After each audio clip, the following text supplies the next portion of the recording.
నమస్తే, welcome to reflection news.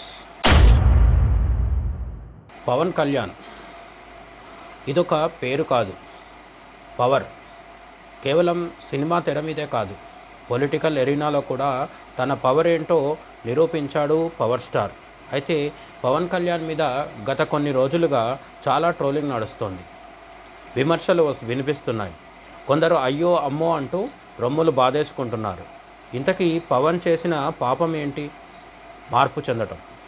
Yes, Pawan Kalyan మారాడు. మారటమే ఆయన నేరమని కొందరి అర్థం పర్థం లేని లొల్లి. ఒకప్పుడు ఆయన ఒక జస్ట్ సినిమా స్టార్, కానీ ప్రజారాజ్యం వచ్చాక యువరాజ్యానికి అధినేత అయ్యాడు. తన వంతుగా అన్నయ్య చిరంజీవికి సాయం చేశాడు, కానీ ప్రజారాజ్యం ఆశించిన ఫలితాలు ఇవ్వలేదు. చిరు కాంగ్రెస్ వైపుకి మళ్ళిన పవన్ వెళ్ళలేదు, తన దారిన తాను సాగిపోయాడు. అలా పుట్టుకొచ్చిందే జనసేన. అయితే జనసేనానికి అధికారమే ముఖ్యమైతే స్థాపించిన వెంటనే సీట్లు ఓట్లు అంటూ జనంలోకి వెళ్ళేవాడు. కానీ అలా చేయలేదు. పవర్ స్టార్కి పవర్ ముఖ్యం కాదనేది మనకు ఇక్కడ తెలుస్తోంది. ఆయన ఎమ్మెల్యే, ఎంపీ, మంత్రి అవ్వాలని ఆరాటపడలేదు, సీఎం అవ్వాలని తాపత్రయపడలేదు. అందుకే మోదీ, చంద్రబాబుతో వేదికలు పంచుకొని కూడా వెనక్కి వెళ్ళి సినిమాలు చేసుకున్నాడు. అక్కడ హాయిగా కొన్ని కోట్ల రూపాయలు వచ్చి పడుతున్న ఏసీ కారవాన్లు, మహారాజు లాంటి గౌరవ మర్యాదలను వదులుకొని పదే పదే జనం మధ్యలోకి వచ్చాడు. ఎందుకు? అధికారం కోసమో డబ్బు కోసమో అయితే పార్టీ పెట్టి సంవత్సరాల తరబడి ఎదురుచూపులు ఎందుకు చూస్తాడు? పోనీ తెలంగాణలో బీఆర్ఎస్, కాంగ్రెస్లతో కలవకుండా ఎందుకు ఉంటాడు? ఆ రెండు పార్టీలు ఏమన్నా ఆయనంతటి జనాదరణ కలిగిన నేత వస్తానంటే వద్దంటాయా? చిరు హస్తంతో చేయి కలిపినా కూడా పవన్ ఏనాడు రాహుల్ భజన చేయలేదు, కేసీఆర్కు జై కొట్టలేదు. బీజేపీతో కలిసి అడుగులు వేశాడు, టీడీపీతో ప్రయాణం కొనసాగించాడు.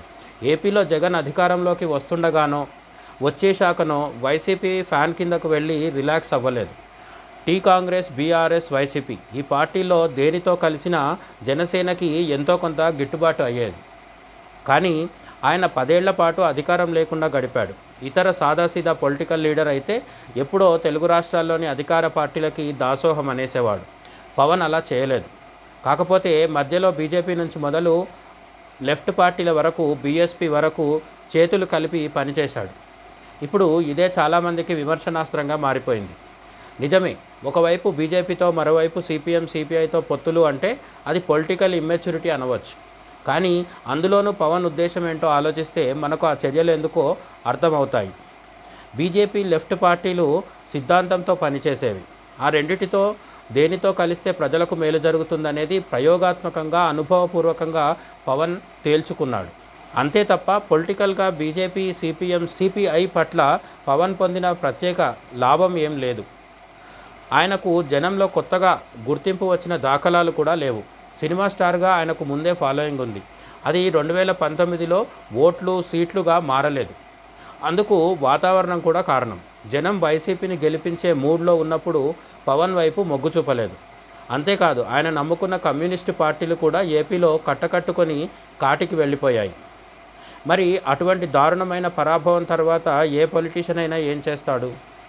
బీజేపీని గుడ్డిగా వ్యతిరేకించే కమల్ హాసన్, ప్రకాష్ రాజ్ ఇప్పుడు ఎలా ఉన్నారు? వాళ్ళ పరిస్థితి ఏంటి?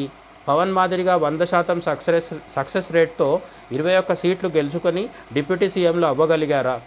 పవన్ మారిపోయాడని మాటలు మారుస్తున్నాడు, రంగులు మారుస్తున్నాడని వాపోయేవారు అర్థం చేసుకోవాల్సింది మార్పే మనిషి లక్షణం, మారకపోవటం రాయి రప్పల లక్షణం. అవి కూడా ఉలితో కొడితే శిలలు కాస్త శిల్పాలు అవుతాయి. పవన్ జాతీయ స్థాయిలో కాంగ్రెస్ను వ్యతిరేకించడంలో ఏనాడు తన స్టాండ్ మార్చలేదు. ఆంధ్రాలో జగన్తో విభేదించడంలో కూడా ఎప్పుడూ వెనుకంజ వేయలేదు. అది ఆయన స్థిరత్వానికి, కమిట్మెంట్కి నిదర్శనం. మరి లెఫ్ట్ పార్టీల నుంచి బీజేపీ దాకా చేతులు కలపటం ఏంటి? అవి రాజకీయ ప్రయోగాలు. అవి కూడా చేయకుండా బీజేపీతోనో, మోదీతోనో నిరంతరం కలిసి సాగి ఉంటే ఇంకా అద్భుతంగా ఉండేది. కానీ పవన్ తన సినిమా కెరీర్లో కూడా ఎప్పుడూ హిట్ సినిమాలు, బ్లాక్ బస్టర్ల వెంట పరుగులు తీయలేదు. తనకు నచ్చిన కథలు, గురి కుదిరిన దర్శకులతోనే చేశాడు.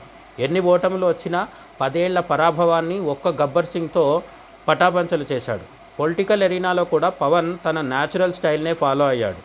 ఇవాళ పార్టీ పెట్టి రేపు ఎన్నికల్లో నిలిచి ఎల్లుండి సీఎం అవ్వాలని అప్పుడు ఇప్పుడు కూడా పవన్ కలలు కనటం లేదు. తనదైన దారిలో తనకు వీలైనంత జనసేవ చేయటం కోసమే జనసేనాని తపిస్తున్నాడు. ఆ క్రమంలోనే మోదీని పొగిడాడు, మోదీని విమర్శించాడు, మోదీని ఇప్పుడు మళ్ళీ నెత్తిన పెట్టుకుంటున్నాడు. ఇదంతా మార్పే తప్ప మోసం కాదు. చాలామంది రాజకీయ నేతలు మాటలు, పొత్తులు, సిద్ధాంతాలు కూడా మార్చేసి వందల వేల కోట్లు వెనకేసుకుంటున్నారు కూడా. ఆ ఉద్దేశం పవన్కు ఉందని ఎవరైనా అనగలరా?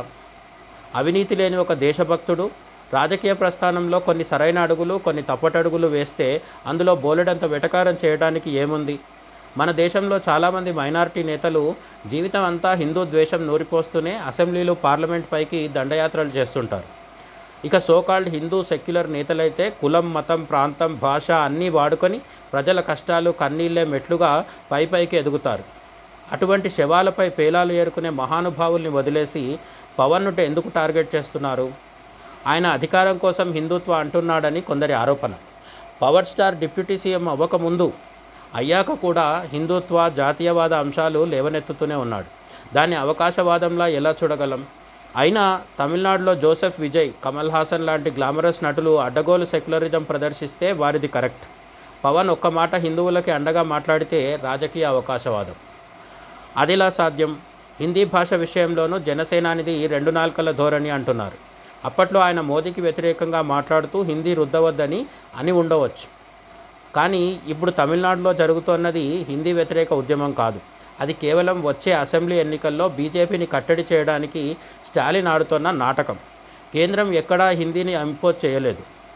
మన తెలుగు రాష్ట్రాలు సహా దేశమంతా 3 భాషలు అమలు అవుతూనే ఉన్నాయి. అదే చేయమని తమిళనాడుని అడిగితే వీలు కాదని మొరాయిస్తున్నారు. తమిళనాడు భారతదేశంలో భాగమే కదా. మరి ఇతర రాష్ట్రాలు చేసింది తాము కూడా చేయటానికి ఏంటి మాయరోగం? ఈ ప్రశ్న అడగకుండా హిందీ వ్యతిరేకులు ఏదో జరిగిపోతుందని గోల చేస్తున్నారు. తమిళనాడులో గవర్నమెంట్ బడులకు వెళ్ళే విద్యార్థులు మాత్రమే 2 భాషలు చదువుకుంటున్నారు. అలా వెనుకబడుతున్నారు. ప్రైవేట్ రిచ్ స్కూల్స్కి వెళ్ళే వారు 3 భాషలు నేర్చుకుంటున్నారు. పైగా హిందీ కాకుండా మరే ఇతర భాష అయినా నేర్చుకోమనే మోదీ ప్రభుత్వం చెబుతోంది. హిందీ ఎవరి మీద రుద్దటం లేదు. ఇదంతా తెలుసు కాబట్టే పవన్ హిందీని సమర్థించాడు. స్టాలిన్ అతని గ్యాంగ్ ఆడుతున్న డబుల్ గేమ్ని ప్రశ్నించాడు. హిందీలో డబ్బింగ్ చేసుకోవడానికి తమ సినిమాల్లో హిందీ నటీనటుల్ని కోట్లు గుమ్మరించి తీసుకోవటానికి లేని అభ్యంతరం పేద మధ్యతరగతి పిల్లలు హిందీ నేర్చుకుంటే స్టాలిన్కి, ఉదయనిధి స్టాలిన్కి ఎందుకు? పక్కనే ఉన్న ఏపీ, తెలంగాణ, కర్ణాటక, కేరళలో లేని హిందీ ప్రమాదం ఎందుకు తమిళనాడులో మాత్రమే వస్తోంది? పవన్ అప్పుడెప్పుడో హిందీ వ్యతిరేకించాడు కాబట్టి ఇప్పుడు కూడా హిందీని తిట్టాలి, మోదీని తిట్టాలి, ఉత్తరాదిని తిట్టాలి అంటే ఎలా? ఒకప్పుడు United states of south India అన్నాడు. ఇప్పుడు జై హింద్, జై భారత్ అంటున్నాడు. అయితే తప్పేంటి? మారకూడదా? దేశాన్ని ముక్కలు చేసే వాళ్ళ చెరలోంచి బయటపడి జాతీయవాదం వినిపించకూడదా? గతంలో ఎందరో ప్రాంతీయ పార్టీల నేతలు కాంగ్రెస్, బీజేపీ, కమ్యూనిస్టులతో కలిసి పనిచేశారు. ఎన్నో పార్టీలు లెఫ్ట్, రైట్, సెంటర్ అని తేడా లేకుండా అక్రమ పొత్తులు పెట్టుకున్నాయి. పవన్ మాత్రం ఆనాడు దేశ విభజనకు కారణమైన కాంగ్రెస్, ఈనాటికి దేశాన్ని విభజిస్తూనే ఉన్న కాంగ్రెస్కు అనుక్షణం వ్యతిరేకంగానే ఉన్నాడు. టీడీపీతో తప్ప వైసీపీతో పొలిటికల్ కాంప్రమైజ్కు ఎప్పుడూ రెడీ అవ్వలేదు. ఏవో 4 మాటలు పట్టుకొని వేళాకోళం చేయటం కాదు. పవన్ దశాబ్దకాల దిశను గమనించాలి. ఆయన తప్పుగా మాట్లాడి ఉండవచ్చు, తప్పుడు మాటలు మాత్రం ఏనాడు మాట్లాడలేదు. That is the difference between power star and the rest. జై హింద్.